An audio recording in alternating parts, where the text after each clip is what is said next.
आध्यात्मिक पक्ष है वो प्रस्तुत किया। और इसी के साथ साथ उन लोगों ने हमारी अनेक प्रकार की जो संशय की स्थिति वो दूर की। और इसी के साथ साथ हम लोग यहाँ हमने पाया कि वल्लभाचार्य जी और पुष्टि मार्ग का क्या योगदान है। अब मैं आपको वल्लभाचार्य जी के जो कार्य हैं उन कार्यों का थोड़ा सा संक्षिप्त में परिचय देते हुए हमारी सनातन धर्म की जो परंपरा है उसका परिचय आप लोगों को देना चाहती हूँ। ऐसा है कि हमारे देश में वेदों से लेके और अनेक युगों में, अभी थोड़ा सा परिचय संक्षिप्त में दिनेश जी ने भी दिया, तो हमारे जो वैदिक सिद्धांत हैं और जो हमारे देश की परंपरा है कि हम अपने शरीर को एक शरीर नहीं मानते, वरन हम एक आत्मा हैं और यह आत्मा बार बार अवतार लेती है या नया जन्म लेती है, शरीर को छोड़ के नया जन्म लेती है। उसी तरह से हमारे जो समाज के अग्रणी लोग हैं या अवतार हैं वे भी पुनः पुनः जन्म लेते हैं। और इस तरह से हमारे देश में एक अवतार की भी धारणा है जिसमें 24 अवतारों का वर्णन भागवत में भी किया गया है।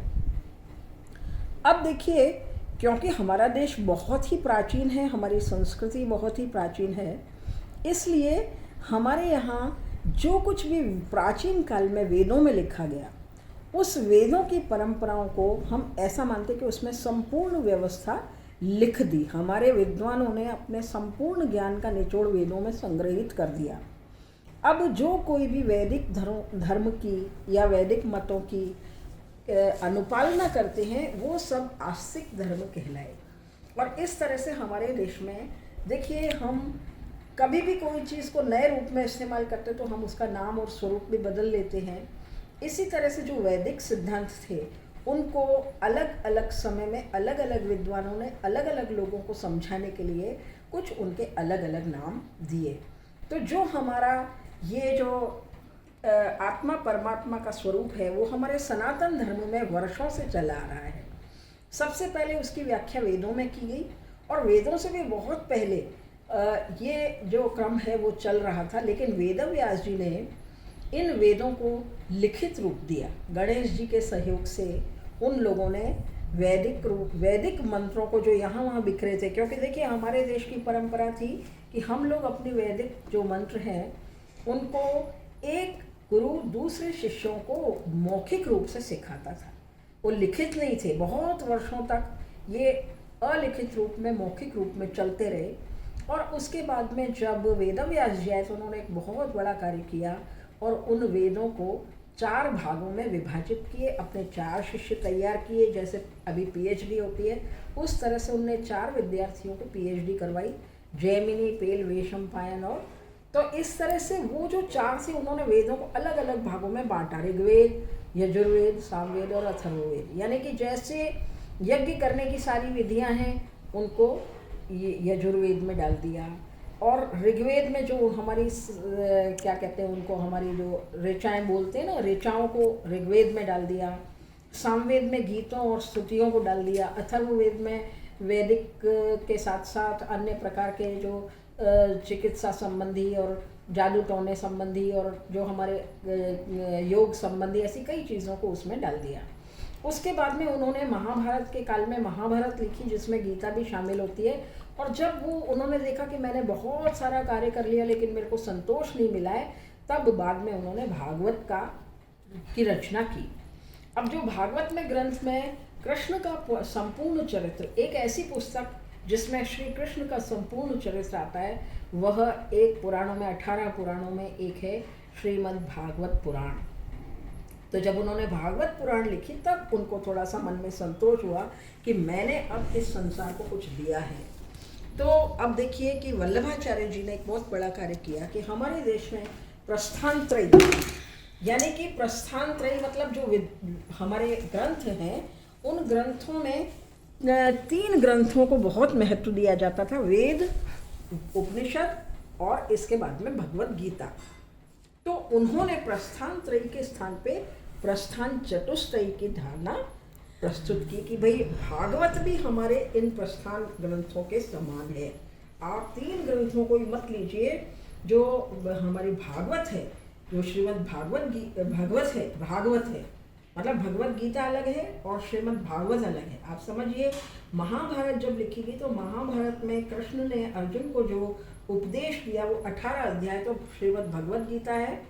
और उसके बाद में जब सारे पुराण लिख लिए, महाभारत भी लिख लिया, तो जो श्रीमद् भागवत एक नया पुराण उन्होंने लिखा, वो एक भागवत पुराण ऐसा है जिसमें 12 स्कंद हैं।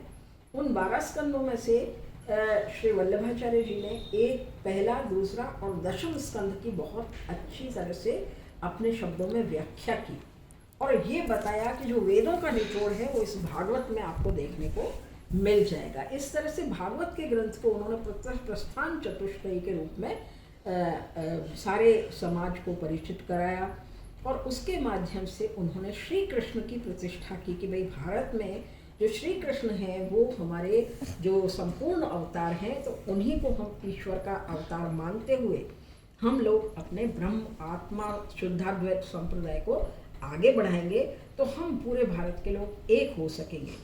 अब देखिए कि जिस समय वल्लभाचार्य जी का काल था, उस समय देश में बाबर हुमायूं का शासन था, यानी कि हमारे देश में जो भारतीय संस्कृति वर्षों से चली आ रही थी उसमें एक बहुत बड़ा संकट आ गया था, क्योंकि मुसलमानों की प्रवृत्ति थी वो मंदिरों को तोड़ते थे। अब जब वो ज्ञान प्राप्त कर रहे थे काशी में और एक बार जब मथुरा पहुँचे तो वहाँ उन्होंने देखा कि बहुत सारे मंदिरों को तोड़ दिया गया, तो उनको इस बात का बड़ा दुख हुआ। तो आप देखिए कि हमारे पुष्टि मार्ग के मंदिरों को हवेली कहते हैं और उनमें गुंबद और पताका और ये सब चीज़ें नहीं होती, केवल श्रीनाथ जी के मंदिर में ही पताका है। इसका क्या कारण है? उन्होंने गुप्त रूप से कि भाई हम एक घर के अंदर ही भगवान की सेवा करें, क्यों हमारे धर्म पे संकट आने दें और हम क्यों प्रदर्शन करें, बल्कि हम अपनी जो भी ठाकुर जी की सेवा करनी है वो घर घर में करें।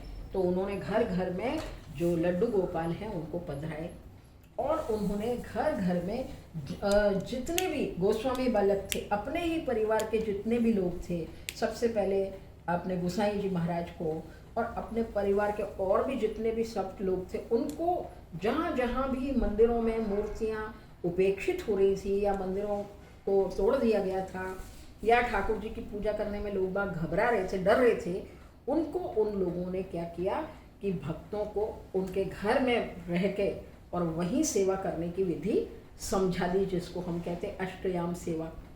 यानी कि आप सुबह से जैसे अपने बालक को सुबह से लेकर शाम तक सेवा करते हैं, उसी तरह से आप भी जो है हम अपने कृष्ण कन्हैया की सेवा करिए, क्योंकि वो हमारा एक बालक है और वो बालक हमारा सेव्य है। क्योंकि जिस समय गोवर्धन का उठाया था, श्री कृष्ण ने गोवर्धन स्वरूप उठाया था और जो श्रीनाथ जी हैं उनका भी वही गोवर्धन स्वरूप है जो गिरिराज धरण कीजिए हम लोग कहते हैं। तो अब आप देखिए कि ये पूरी जो सेवा पद्धति थी उसमें उन्होंने श्री कृष्ण के उसी बाल रूप की सेवा करने का आग्रह किया और संपूर्ण सेवा पद्धति भी उसी बाल रूप के हिसाब से ही बनाई। मंगल भोग आ रहे तो सुबह बालक को उठाते ही कुछ भोजन की जरूरत पड़ती है, दूध चाहिए, कुछ खाने को चाहिए, तो बालक को हम सबसे पहले जैसे सवेरे उठते ही मंगल भोग धराते हैं ऐसे ही ठाकुर जी को धराते हैं। फिर जैसे कृष्ण भगवान ग्वाल बालों के साथ में खेलने चले जाते थे, गाय चराने चले जाते थे, तो ग्वाल के दर्शन में श्रृंगार करके और फिर ग्वाल के दर्शन में हम लोग कृष्ण को गाय चराने भेजते, ग्वाल आ जाते हैं। राजभोग में सारे जो उनके ग्वाल बाल थे वो मिलके जो भी अपने घर से छोटा मोटा खाना लाते थे वो एक साथ भोजन करते थे, तो ऐसे ही राजभोग की सेवा होती है। फिर जब थोड़ी देर आराम करते हैं, भाई थक गए गाय चराते चराते, थोड़ी देर आराम कर लेते हैं तो अनवसर हो जाते हैं और उसके बाद में उत्थापन के दर्शन होते हैं, यानी कि ठाकुर जी पूछते हैं और फिर वापस उठते ही छोटे बच्चे को भोग चाहिए तो भोग के दर्शन होते हैं। फिर जब वो सब गायों को चरा के गोधूली वेला में घर आ जाते थे तो वो संध्या आरती के दर्शन और फिर अंत में शयन के दर्शन होते थे। और इसी लीला को हमारे जो कीर्तन अष्टछाप के कीर्तनकार थे उन्होंने गा गा के मंदिर में, यानी कि जो भगवान के स्वरूप की आरती और श्रृंगार होता है उस श्रृंगार में जब तक उसका वर्णन नहीं किया जाए, तो जब तक उसका श्रृंगारिक वर्णन नहीं किया जाए तब तक उस स्वरूप का आनंद नहीं आता है। तो इसलिए उन्होंने राग, भोग, श्रृंगार, ये सब चीज़ों की व्यवस्था प्रारंभ की। और हमारे जो एक तरह से हमारे मंदिरों की व्यवस्था मृत प्राय हो गई थी, उसको पुनर्जीवित करने का एक बहुत बड़ा कार्य किया। तो वल्लभाचार्य जी के बहुत ही महत्वपूर्ण योगदानों में आते हैं। जैसे एक तो उन्होंने वैदिक ब्रह्मवाद की स्थापना की, जो गोपियों के कृष्ण का जैसे समर्पण था, जिस तरह से अर्जुन ने कृष्ण को समर्पण किया या कृष्ण ने अर्जुन को समर्पित करने के लिए प्रेरणा दी कि सर्व धर्मान् परित्याज मामेक शरणं मामेकं शरणं व्रज अहं त्वां सर्व पापेभ्यो मोक्षयिष्यामि मा शुचः। और उसके बाद में उन्होंने जो हमारी मूर्ति पूजा समाप्त हो रही थी उसको पुनर्स्थापित किया, भागवत महापुराण को प्रतिस्थापित किया, और उसके साथ साथ मंदिरों में जो हमारी कलाएं नष्ट हो रही थी, संगीत, साहित्य, उन सब कलाओं को भी पुनर्जीवित करने का बहुत बड़ा युग परिवर्तन का कार्य किया। और ये जो कार्य है वही कार्य अवतारों को करना चाहिए या करते रहे हैं, क्योंकि हमारी जो सनातन परंपरा है उसमें अनेक प्रकार के जो मतांतर हैं उनको पुनर्जीवित करना है, उनको फिर से समाज को, नई पीढ़ी को पुनः नए रूप में देना, ये हमारे आचार्यों का मुख्य कार्य रहा है। और ये कार्य वल्लभाचार्य जी ने किया। अब देखिए वल्लभाचार्य जी जो काम कर गए उसको अब अलग, जैसे अभी वागीश बाबा ने बताया कि मैं 15वीं उनकी पीढ़ी में से हूँ, या कहीं कहीं अन्य प्रकार के जो उनकी पीढ़ी के लोग चल रहे, तो उसमें 3-4 प्रकार का है कि जो वल्लभाचार्य जी के परिवार के लोग थे और 7 पीढ़ी या 7 दादी के लोग थे, वो तो गोस्वामी बालक कहलाए। बाकी जो तैलन ब्राह्मण थे वो हम लोग उनके जो बहुत सहयोगी हो गए, कोई विद्वान बने तो मंदिर के विद्या विभाग को संभाला, कोई उपाध्याय बने, किस तरह से अलग अलग प्रकार की मंदिरों की सेवा ली। और अनेक जातियों के जैसे गुर्जर, गौड़, ब्राह्मण, सनाढ़, ठाकुर, इन सब लोगों की सेवाओं को एक निर्धारित व्यवस्था से उनको बांधा।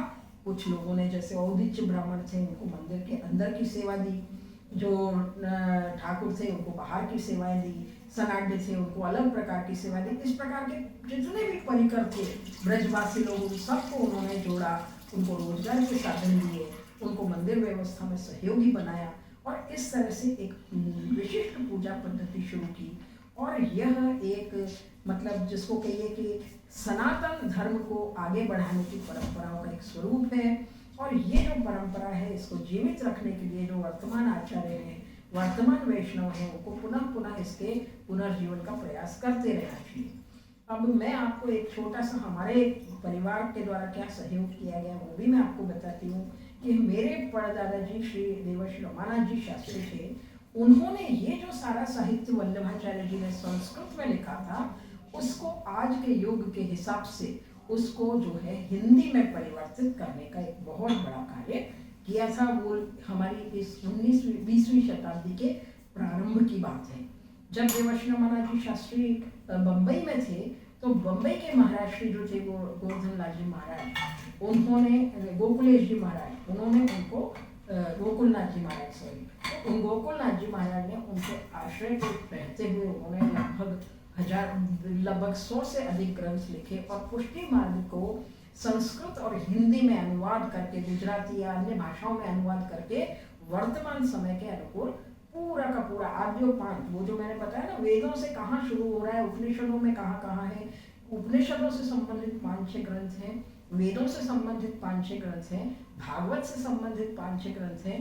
और ये जो हमारी भारतीय परंपरा वेदों से निकली है, इसीलिए हमारे देश की संस्कृति को कहते हैं निरंतर संस्कृति है, ये कभी टूटी नहीं है बीच में। तो अभी भी कोई अगर हम नया मत स्थापित करना चाहते हैं तो हमको उसकी गहराई वेदों में ढूंढनी होगी।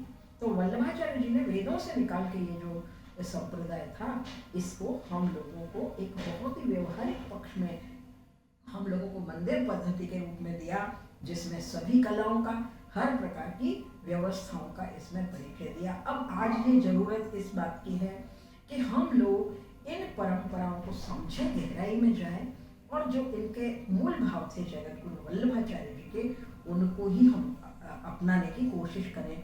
हमारे इस समाज में देखिए एक बहुत ही दुख की बात है कि हम अंग्रेजी पद्धति से हम लोग बहुत ज़्यादा प्रभावित हो गए। जो हमारा देश आध्यात्मिक था, अब वो देश भौतिकता की तरफ बहुत तेजी से बढ़ रहा है।